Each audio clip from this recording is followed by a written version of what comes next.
Hi there, people. This book, it's so great, so unique, so amazing. It's The Bone Houses by Emily Lloyd-Jones, and I have to say this is my second time reading it, and I have loved it even better than the first time that I did read it. Maybe because I am in a place where this book has touched me and directly to my soul. There's lots of posits. I don't know if you can see them, because in a place, in a moment in time in which this idea of losing someone who I love very much, it's very present. And this book deals with the concept of death, of grief, of losing someone, and realizing that it comes a moment in which you have to let go of the pain of that loss, and that you have to keep on living, because that's what the person or the animal who has gone will want you to do, to keep on living, despite that they are not physically with you, but I believe that they are somehow, some way with us. This book is amazing. We're going to have two main characters. A girl called Colbren. She's a gravedigger, and she's a very atypical main character, and I love her because of that.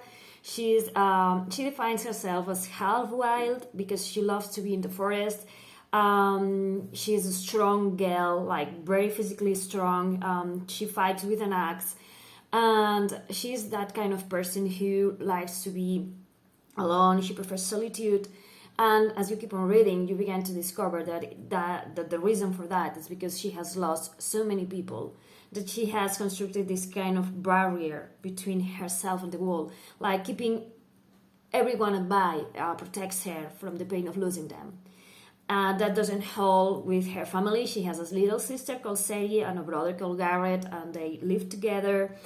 And they are trying to make ends meet in a place where money is beginning to be scarce. And there's also these revenants called the bone houses, which are dead people who are coming back in different states of decomposition. And it's very, you have to really read the book because it's very lyrical, it's very haunting, it's very amazing, and it describes very well how it all works. It's not like the idea of zombies that we have, but it's like there is this magic involved, and these revenants, these bone houses, are magical in a way, and they seem like iron keeps them away. But yeah, I'm not going to enter very much into that because I think it's one of the most magical parts of the book. And then we have this other main character, a guy called Ellis. And I have to say that I love him a lot. Ellis, it's a chronic pain sufferer, which is something that I can relate to. And I did love to have a character going through all the hardships of being in chronic pain every day. And I think that Ellis reflects very well what it feels like to always be in pain. This concept that there may be a day in which you don't feel pain at all. There's days in which it's like a background for you, a background noise, and there's days in which you're crying in the floor because pain doesn't allow you to even move. And I love all the talks about being afraid of opening up to people and saying that you're in pain, because there comes different reactions to it. Pity, how can you live with that? Those people who call you weak because you cannot hold the pain, these people who call you strong because you're living with all of this, all those people who want to fix you and you're not broken, you're just trying to to have a life that's different from theirs. You have your limitations, but you know what I mean. And all those people who offer advice that you haven't asked for and probably don't work, but they feel like they're entitled to give it to you. Like, you should try yoga. Okay, the book doesn't say yoga, but if you're a chronic pain sufferer, I'm sure that you have been offered this idea of yoga being the cure of all ailments. So I love all these reflections about chronic pain and living with it. And I love that there is moments in the story in which those limitations are quite real for Ellis, and that they appear in the less weighted moment for. And I love that, that he has to take a stop and a breather. And maybe it happens in moments in which he's in danger, and maybe I love that because it's real. Sometimes you're walking on the street. Yesterday I was walking on the street, I was okay, and suddenly I felt like I was dying from the pain I had, and I arrived at my home, and I don't know how I did manage to get back to my home, probably because I wanted to get home, and I was almost crying from the pain. So I did love what Emily Lloyd-Jones did in this book, and how real she kept the idea of pain, or how trying to conceal it, and all of that. That say, as you can say, I am talking a lot about the main characters because they are so fleshed out. It's amazing, and I love how real both of them are. And the third thing that I love most about this book, it's the amazing world building, the magical system, the legends. I mean, she did something so very powerful in this book. I read it in like one day, and I did tell you that I reread, but I just couldn't put it down the second time around. The same thing happened when I read the first time, and the book is so good because it has all the things that you want in a story. You have a cheeky character, the god. I haven't talking about the what. I don't know how to pronounce it in English. Every time I'm saying it in a different way. There is this resurrected god that's going to go with them. About house god, and I love that character. And for all the lyrical components that you have in here about the horror past of the bone houses and the magical creatures and all the dangers the characters have, there is also this sense of humor, this sense of wittiness, how cynical sometimes they can reply, and I love how all this whole book is constructed.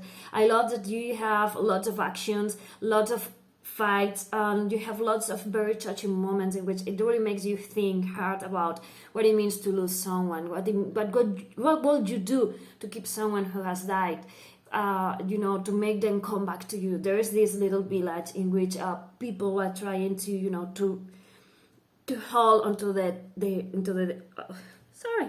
trying to hold onto their dead people, and they want to keep on living like if they had never left.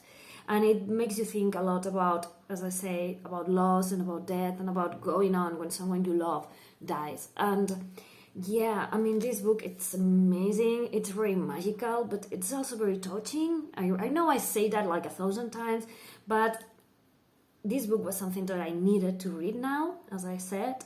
Not only because of the chronicle pain, that it's been like a hardwire thing for me lately, but also because it has helped me somehow to cope with these feelings of fear of losing someone that I love and how I'm going to react with it. And I know that when it happens, it's going to be shit, but you know what I mean? Having books that talk about these things help. And I have to say that I love the representation, as I say, of chronic illnesses, of having girls who are not the curvy, soft, little things that usually girls in books are. I love that Garrett is an homosexual, and I love that it's brought up like very casual, like, okay, my brother likes blondes, you are not his type, and I love that because it's true, it's how we should be brought up. And as I say, I love the people that habitates this world, and I love all these hints and all these things that makes this story whole. I love the relationship that our main character has with her dad. And yeah, it has a lot of very touching moments. And I love how the author alternates the horror of having a dead thing trying to kill you with these very touching moments in which you think about the people that you love and the people that have left you. And you began to construct bridges between what was and what is, and how you learn to cope with loss. And there are moments in this book that are completely mind-blowing, and I love the ending, and I love the power of the story.